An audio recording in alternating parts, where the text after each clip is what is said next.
Valle del Monboy, Núcleo Machiques de Perijá, Estado Zulia, sección MM3.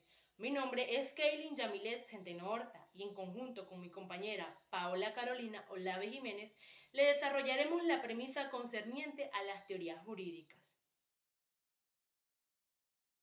Las teorías jurídicas son esas concepciones del derecho que se hilvanan silenciosamente en la manifestación del derecho positivo y de las interpretaciones jurídicas.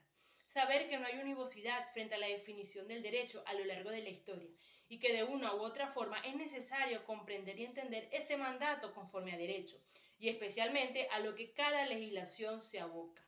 Esas teorías jurídicas nos ayudan a alumbrar esas realidades que están escondidas. Bien afirmó Sócrates que una vida no examinada no merece ser vivida. Y como punto número 1 de esas teorías jurídicas nos encontramos con la escuela analítica. El principal exponente de la escuela analítica fue John Austin, que influenciado por las ideas de Jeremy Bentham, establece una teoría del derecho, que en el continente europeo no tuvo mucha importancia. Austin fue el primero en abordar analíticamente una teoría general del derecho, separándola de aquellos enfoques o de aquellos puntos de vista que se basaban en la sociología, en la política, en la moral e incluso en la historia.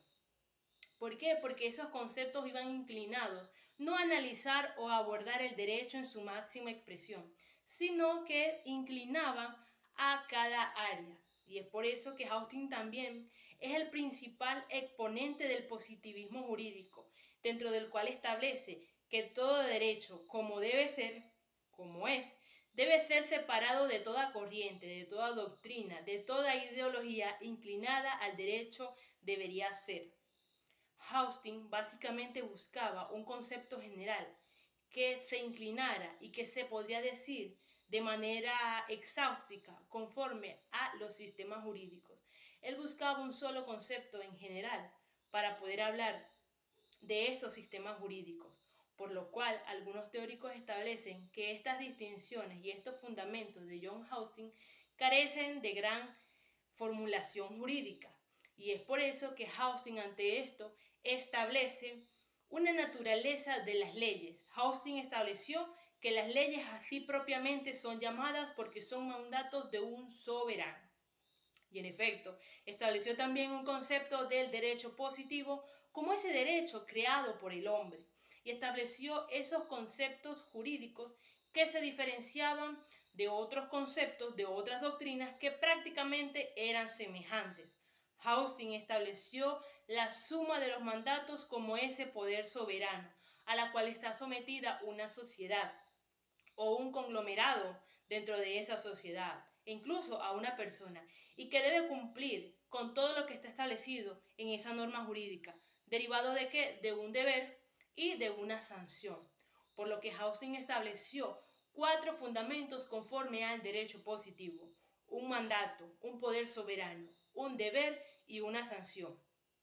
Y también opuso al derecho positivo en contra de esos grupos sociales que establecían normas diversas dentro de lo pautado o dentro de lo establecido, dentro de las cuales catalogó al derecho internacional.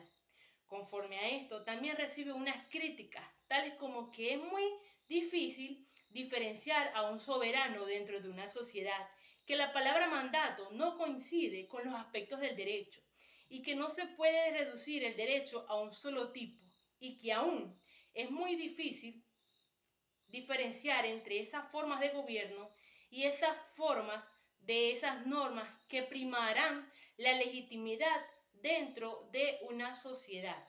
Pero Austin, estas críticas no le fueron de relevancia para él, y Austin estableció que todo derecho positivo, todo derecho en sentido estricto, es emanado por un poder soberano y que debe de ser cumplido a quien se ha dirigido, a un conglomerado dentro de una sociedad o a una persona misma. Pero este derecho positivo debe de ser cumplido en sentido estricto. Así lo exponía John Austin. La teoría general del derecho de Merkel y Bierlin. Los inicios en favor de una teoría general del derecho se encuentran dentro del continente europeo.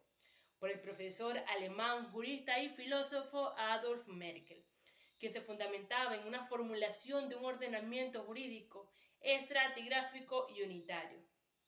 Lo que se estudia y se supone que esta teoría fue punto de partida para la elaboración de esa estructura normativa del Estado conocida como la pirámide de Hans Kelsen.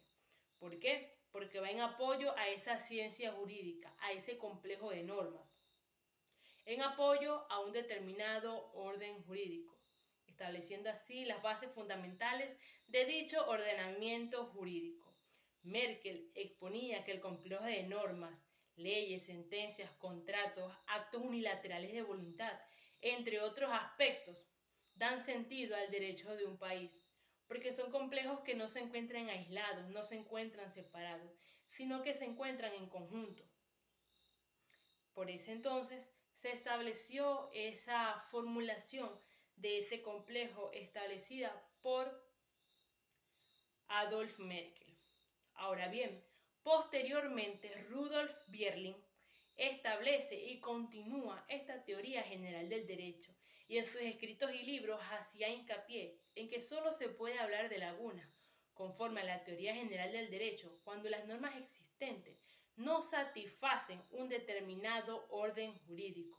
Y en efecto, conforme al derecho positivo, Merkel y Bierling desarrollaron una premisa concerniente a que todo análisis jurídico presupone un conocimiento jurídico, dentro de los cuales tratan al derecho comparado y a la historia del derecho, por lo cual esta teoría general del derecho de Rudolf Bierling y Adolf Merkel buscan posicionar una doctrina jurídica separada de aquellas concepciones que se basan y se van más a aquellos conceptos que son diferenciados, no, sino que son prácticamente semejantes. Entonces, Rudolf Bierling y Adolf Merkel querían posicionar una teoría general del derecho que no fuese derrumbada y que se contraponía a aquellas doctrinas que guardaban relación con otras ramas o con otras materias, y no en definitiva como una teoría general del derecho como tal, que no fuese derrumbada y se mantuviera dentro de ese ordenamiento jurídico, dentro de ese derecho positivo. El posterior desarrollo de la jurisprudencia analítica dentro del continente europeo, Felixson Law y Karl Wolff. A través del tiempo se llevó a cabo un desarrollo de la jurisprudencia analítica por parte de John Huston y que después volvió a tomar auge por parte del escritor húngaro Felix Soló, partiendo de que el derecho positivo es ese conjunto de normas que establece sus prohibiciones. Félix, no apartándose de la idea de John Huston, establece a ese poder soberano, pero que él llama poder jurídico, y establece que ese derecho es ese conjunto de normas que establece esas prohibiciones porque son emanadas por un poder soberano, omnicomprensivo y permanente. Y es entonces que establece esa diferencia que existe entre el derecho positivo y aquellos derechos que no están acorde a la norma. Él estableció que ese derecho positivo es ese propio creado por el hombre, es ese propio derecho que se lleva a cabo de acuerdo al comportamiento exterior del hombre, en contraste con aquellas concepciones jurídicas que no establecen como tal esa concepción del hombre. En efecto, más adelante Karl Wolff establece ese poder soberano como ese dominio por una persona o un grupo de personas a un determinado grupo social o a un determinado conglomerado social. Y él establece a ese derecho positivo como ese límite que debe quedar configurado, debe quedar encuadrado dentro de esa sociedad de manera permanente. En ese entonces, John Huston y Wolff tienen prácticamente un mismo ideal, pero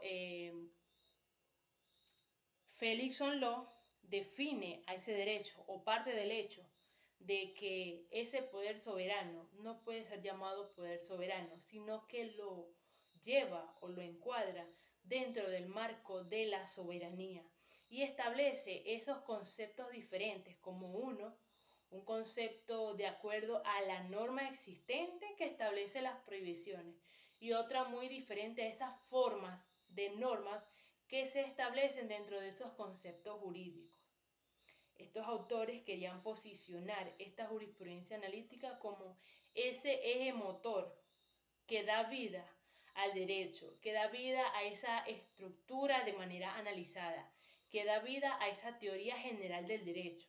En efecto, ellos lograron posicionar una teoría general del derecho, un poder dentro de una sociedad que primará más adelante el conocimiento de ese derecho científico, de esa norma jurídica, dentro de un ordenamiento y especialmente a lo que cada legislación se aboca.